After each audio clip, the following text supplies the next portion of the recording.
Yeah, what up, my Nikas? How we doing today? Hopefully today was a good day. And if not, let me, the king of lightning, be a beacon, a shining light on your day today. I will be the dawn to your darkness. Absolutely.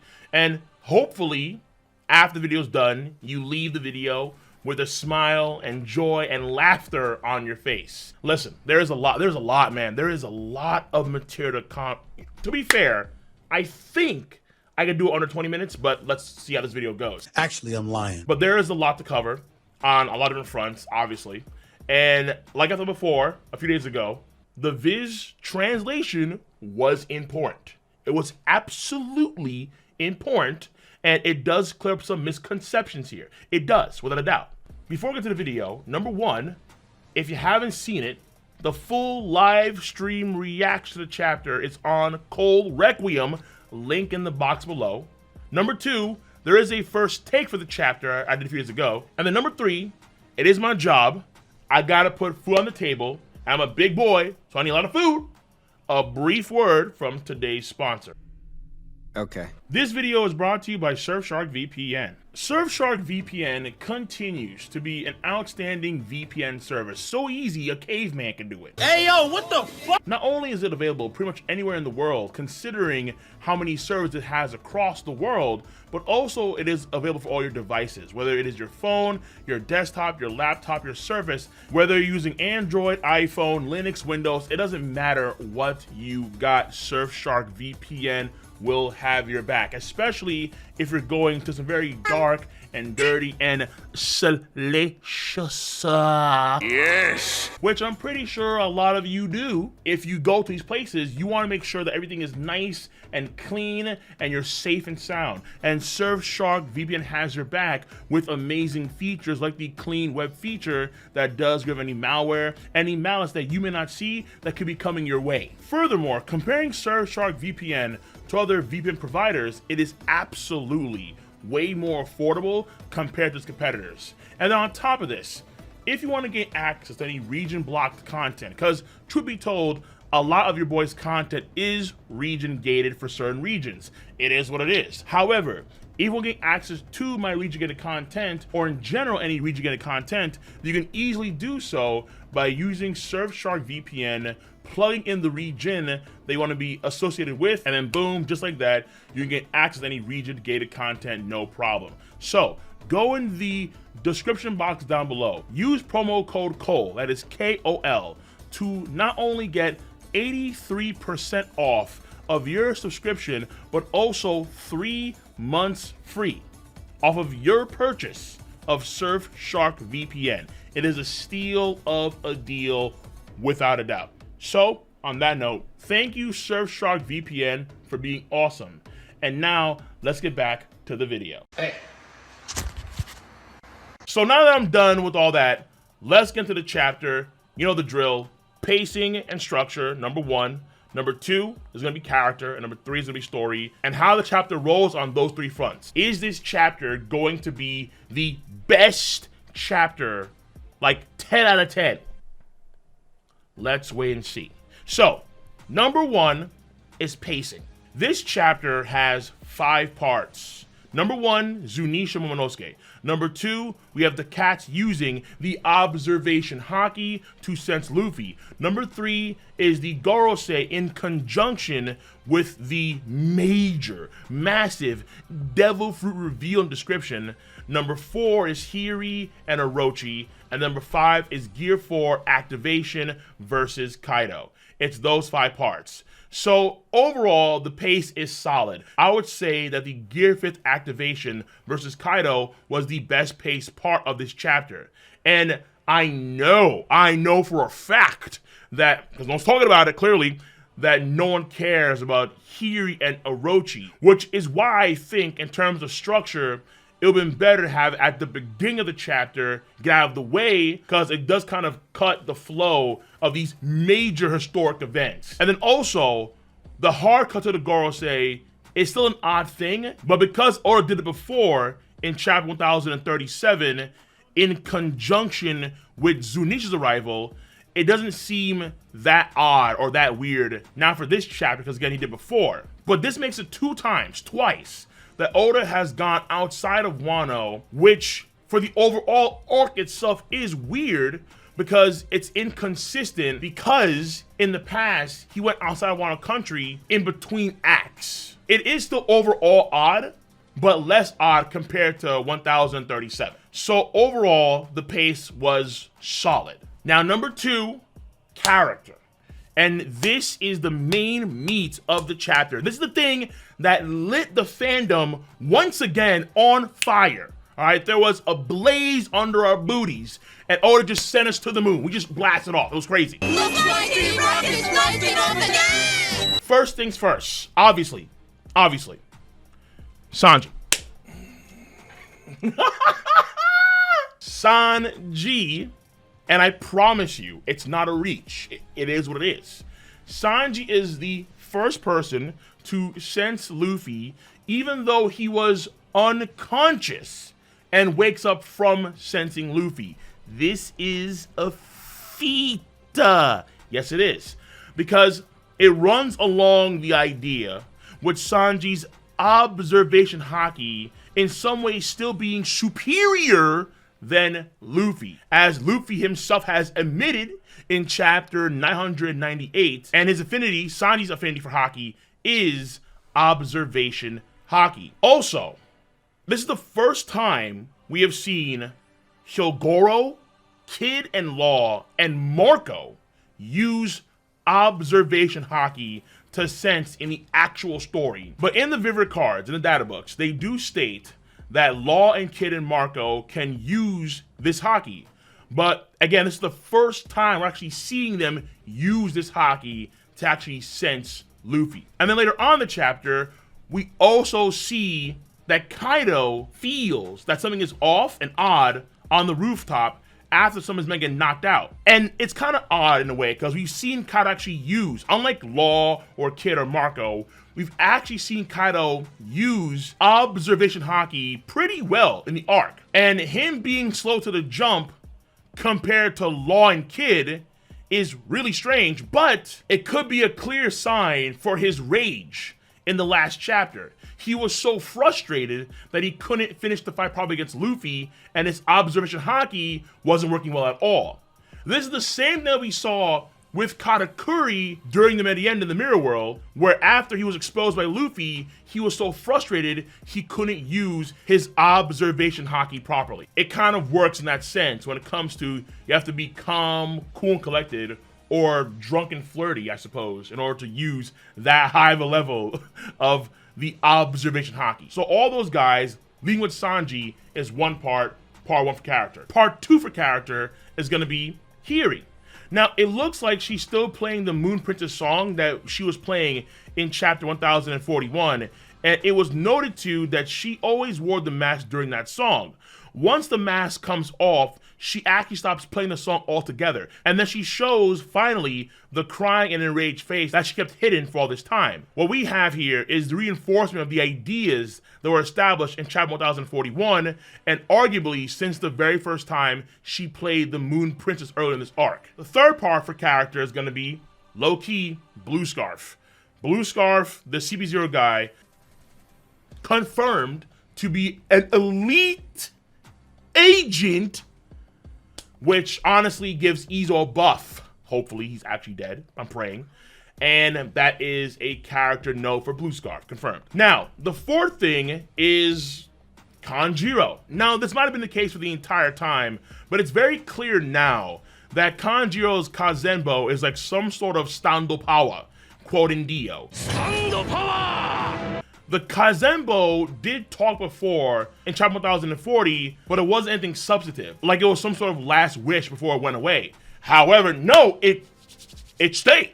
It stayed. And we see the Kazenbo talking to Orochi and understanding Orochi. So it makes it feel like it's some sort of stand. Like Kanjiro's soul is directly tied to the Kazenbo, or it is his soul in earnest, which is why it acts like a ghost in some sense. So when you think about it, Brook could always do things like that. But what's odd, obviously, is that it's an art based done through power. So how the soul component stando power works with an art-based Duffy power is a lot weirder than a soul-based Duffy power.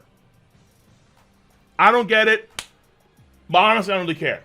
I don't care. Because, number 5, the 5th thing, Monkey D, Gear 5th, number 5, Monkey Massive D Luffy.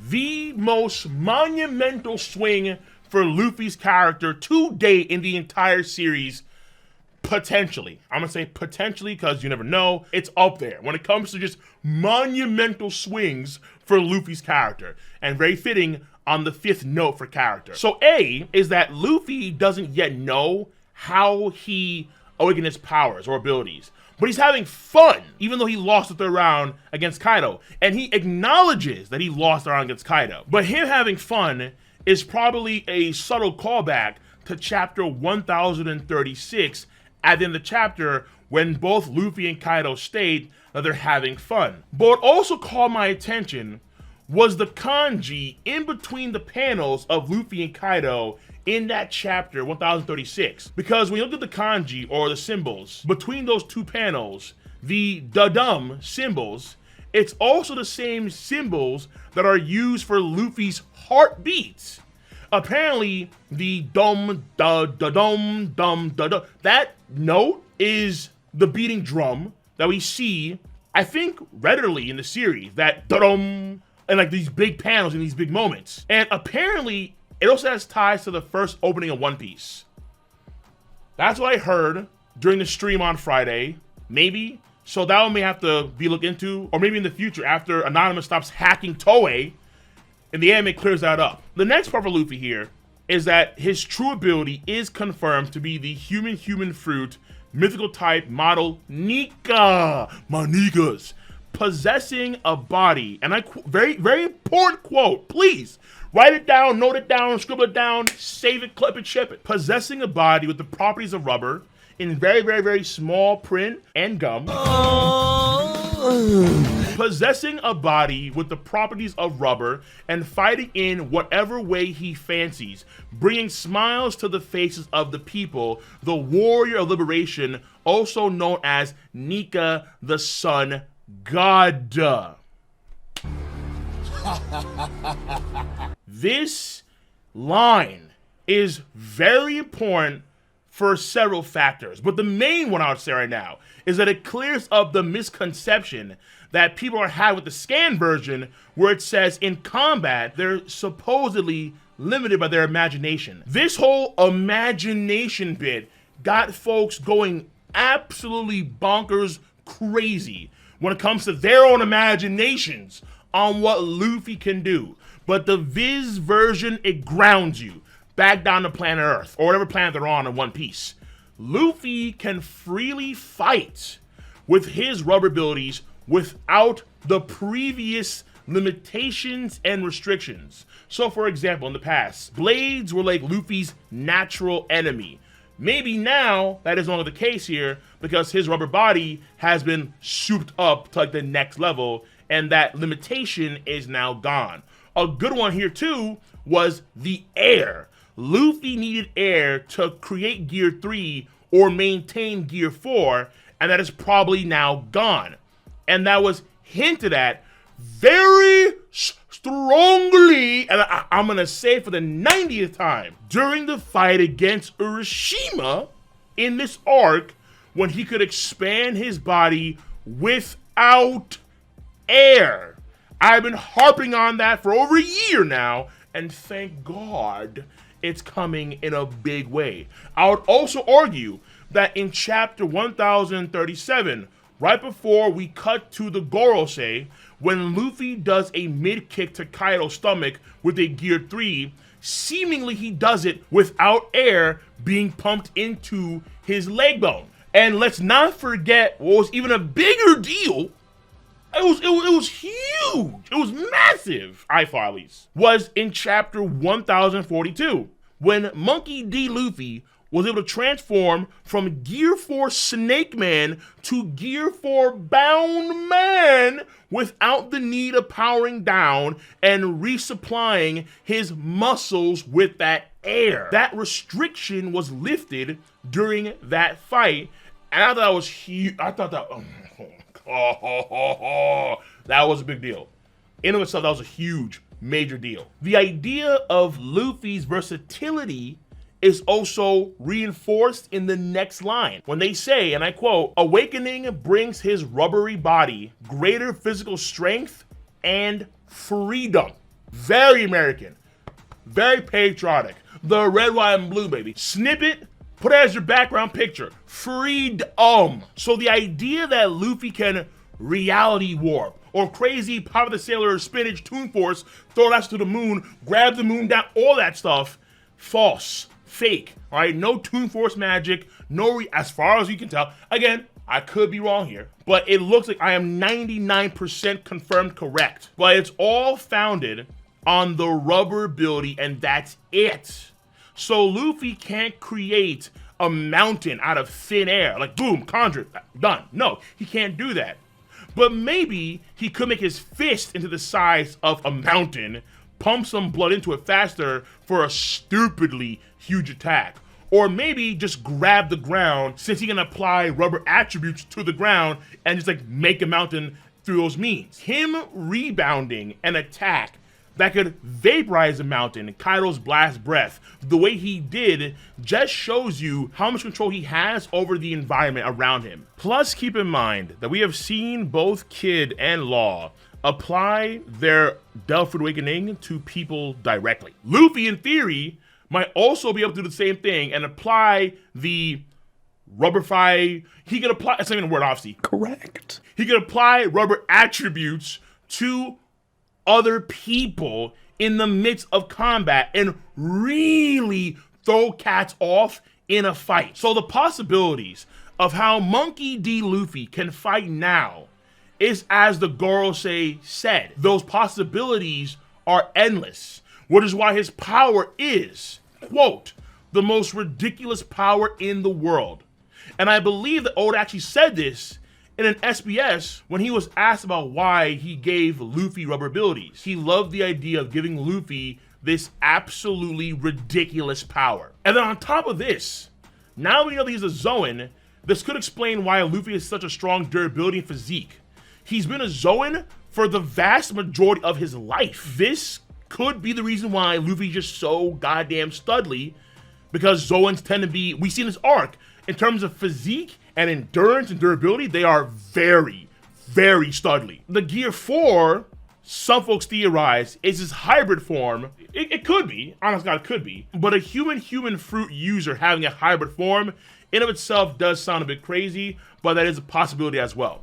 Lastly, for Luffy's section of this video, when we see him fight against Kaido in the new Gear 5th form, when it comes to characterization, it looks like that Fuijin smoke rope around his shoulders and arms, that is a feature of the Nika god ability. That could mean that that weird smoke rope around his shoulders and arms maybe could be controlled and used in some ways during the fight itself.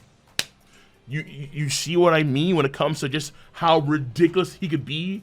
If he actually used that smoke, that rope around him in combat, I mean, like he's Wonder Woman with the goddamn whip. Okay, yeah, just there are things that are possible here when it comes to Luffy that are well beyond our own expectations, clearly. And also for his character traits. His hair is on fire and his eyebrows are swirls like Sanji and the Vin Smoke Kids. To this day, Judge is studly. Facts. I mean, that's why I brought it back. That's why I brought it back. However, in this case, I think it's actually more so for the Gomu Gomu no Mi, or I guess the Nika fruit at this point in time, the actual swirls. It reminds me of those swirl patterns for his eyebrows. And they're definitely thicker than the German kids too, much thicker. And his eyes also resemble Emu's eyes and Mihawk's eyes. Zunisha's eyes as well, which might be important, but I'm not banging on that one at this point in time. And then finally, the Looney Tunes style fighting and the always laughing, it's almost like Luffy is in some sort of high. I'm not too sure, but it could be the case here where this Gear 5 state does affect his brain in some odd ways. Because Luffy is tripping on something really damn good. Like 100%, Joe Rogan wants what Luffy has going on. Ain't no mistake, yo. I will make a note here that when Luffy grabs Kaido, his fist is several times bigger than his usual Gear 3. His speed, his actual raw strength, because Kaido is huge, but he throws kind of like a ragdoll. All of his basic stats have been souped up to a whole new level. So that is the last bit for Luffy and character. And that's a meaty section, clearly. Last note for character, it's Kaido. And Kaido is still clean after the initial assault of Gear 5 Luffy. That is a feat. So clearly, character for this chapter is the strongest component for this chapter. Now finally, the last section of the video, story. Number 1, cover story. Niji and Yonji are going to be tortured, but they have their raid suits on. So, good luck. Good luck. Number 2, Sanji's awake. That's simple. And number 3, the Gorosei. A lot heftier here. The Gorosei explain to another Gorosei member, probably the younger guy, why they'll prefer Kaido getting mad at them and losing an elite agent rather than let that power awaken and mature, reach its true potential to become, of course, Nika, the sun god. This explains probably the reason why in chapter 1018, when Who's Who explains how he learned of Nika, the sun god, the guard that told him that disappeared. He was spirited away. And it could be the core reason why CP0, going into Onigashima, wanted to kill Who's Who, because he knew about the sun god Nika. And no one, it's a taboo, no one must know about the sun god Nika. Now the next part here for the Gorosei is that they talk about the world government. Not, very important here, not them, these 5 elders specifically, but they talk about the world government in general. Oh, they talk about again, this is important here.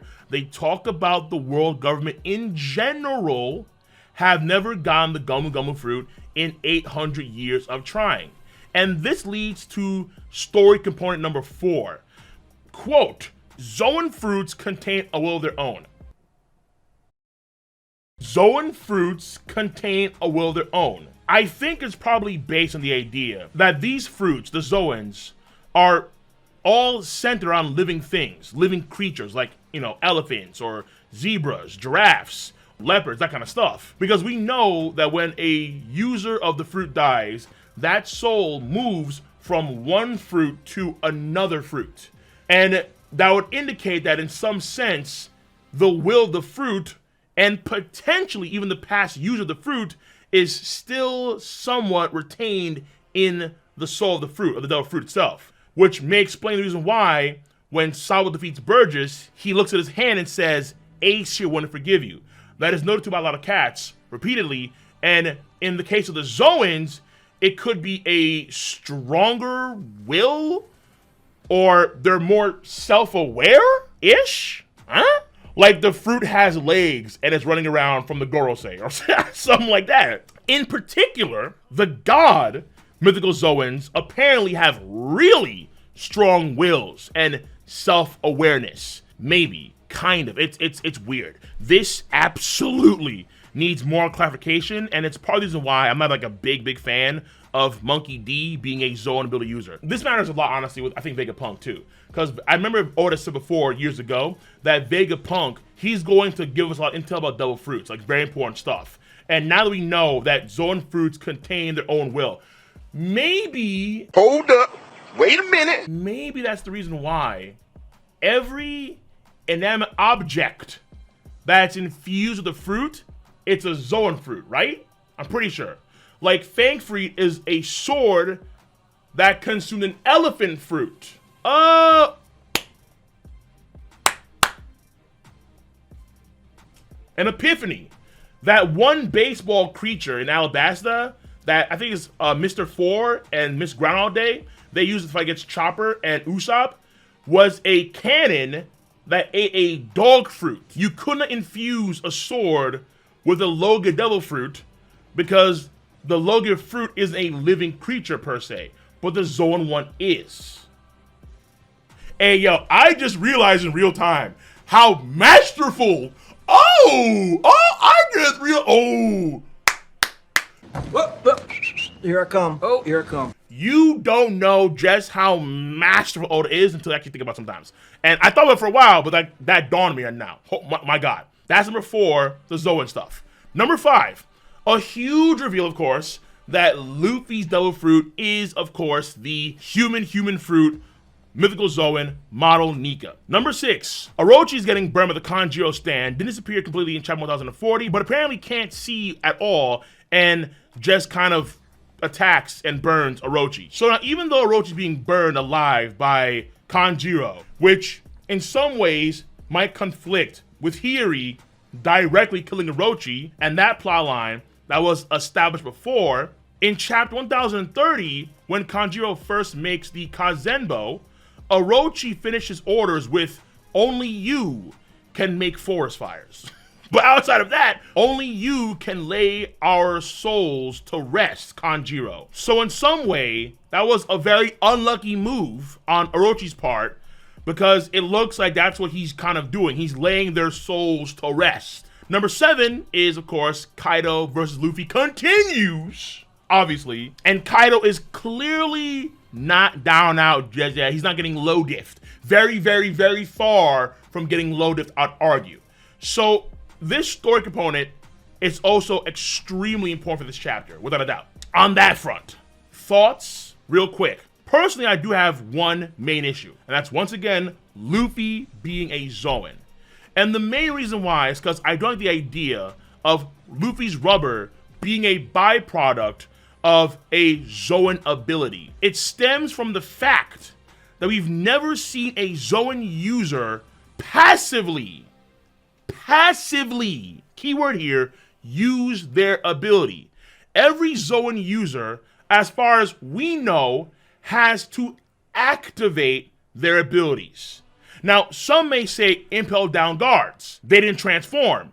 But number 1, they're awakened regular Zoans, number 1. And number 2, they are always in, as far as we know, a transformed state. Just how Chopper is always in cute uwu form, but that's still a transformed state that they actively choose to be in. But I guess in their case, they lost their minds in the process of awakening, but the point still stands. Another way to think about this is Marco getting tapped by Kizaru after Whitebeard has a heart attack. He got hit by a laser by Kizaru, and he coughs up blood, and he stumbles. And then he activated the power of the Phoenix as he continues to rush towards Whitebeard before the Steel cuffs were placed on him. Marco could not passively use his Phoenix fire, but we have seen Paramecia bodies be completely altered no matter what condition they're in. So for example, as far as we know, Whitebeard can't be frozen, ever.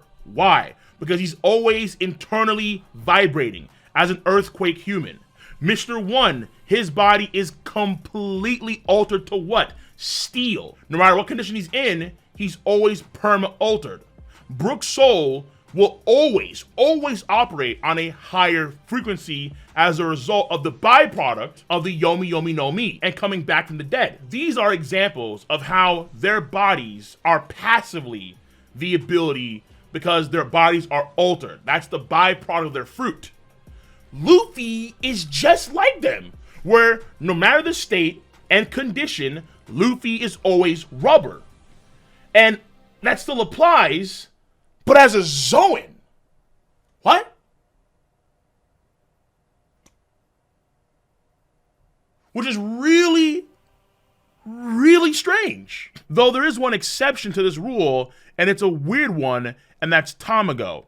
Because Tamago was always an egg, but an egg isn't an active, alive Zoan per se, like, let's say, a chicken or a chick.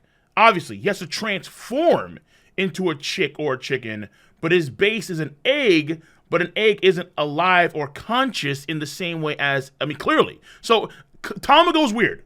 Tamago is just weird. But I think Oda kind of saved it, maybe, when he made the Zoan a One Piece specific god. And this god supposedly has the body of rubber, which apparently is passive, but let's say Sengoku's god, Hito no Mi power, the Golden Buddha, is not passive. He has to activate it. Oh, so Sengoku's not that way, but Luffy and Nika is? It's kind of weird. And it's still also weird that Luffy can grab the ground and alter the ground like it's rubber, which is what a Paramecia does, clearly, but again, he's a Zoan. It's kind of sus. I'm at question on this one, honestly. But I think Oda did kind of save this, and I think, for the time being, the best course of action for Luffy at this point in time is to make him a special, mythical Zoan. Luffy is a special, mythical Zoan that operates like a Paramecia, just how Katakuri was a special Paramecia that operates like a Logia. That's all I can do. It's, again, because we just got this stuff, it needs way more clarification. Obviously, clearly it does. So I can't say definitively just yet if it's a mistake or not Oda's part, obviously. Now, this also applies to a lot of folks complaining about the Gorosei, because folks are saying that the Gorosei are fraudulent or Oda made a mistake or it's a retcon, because they say all these things with the Gum Gum no Mi, but it's only now that they act so deterministically and they want to piss off Kaido and lose their elite soldiers. How come it's only now they strike and make their move, but not in the past, when ideally Monkey D was an easier kill? But the thing here is this. I think it's very obvious that a lot of this lore about Nika and all this stuff predates the Gorosei themselves, which is why they say that fruit is only a legend now even to us in chapter 1037. I think it's clear that they were lacking information about the Gumu Gumu fruit specifically turning into this awakened fruit, the Nika fruit, and when they did find out, that's when they initiated Order 66 for Blue Scarf ASAP. When they did find out, they immediately acted. They immediately acted. Obviously, there are some questions here on how they found out, and my guess is that it's Emu, but we're not too sure. But because we still lack information, people shouldn't jump the gun on certain things about it being bad writing or that kind of stuff, because there's clearly plays involved here that we are not too familiar with until we actually get the full scope from the Gorosei and probably, I'd argue, from Emu itself. The overall chapter rating for this chapter, is this the best chapter in Wano Country? This chapter is, I think, at least a 9 out of 10, potentially a 9.5 out of 10. So it is not the best chapter in Wano, but I would say based on the fundamentals and the fundamentals alone, this chapter is without a doubt in the top 5 chapters of Wano Country. If you're wondering, best chapter in Wano Country, not Wano Country. It is the ultimate chapter with the Yonko bounty reveals. That is the perfect chapter. But this chapter, the pace is all right. Not great, it's all right. Character is unbelievably strong because it involves main character, Monkey, Massive, D, Luffy. And when it comes to story, bueno. Mwah, mwah, mwah. Bueno, bueno, bueno. So I'm happy that there's no break. And this chapter is absolutely one to remember. Oda is setting up a giant blaze. He is lighting up the entire manga scene with a brilliant, spectacular dawn.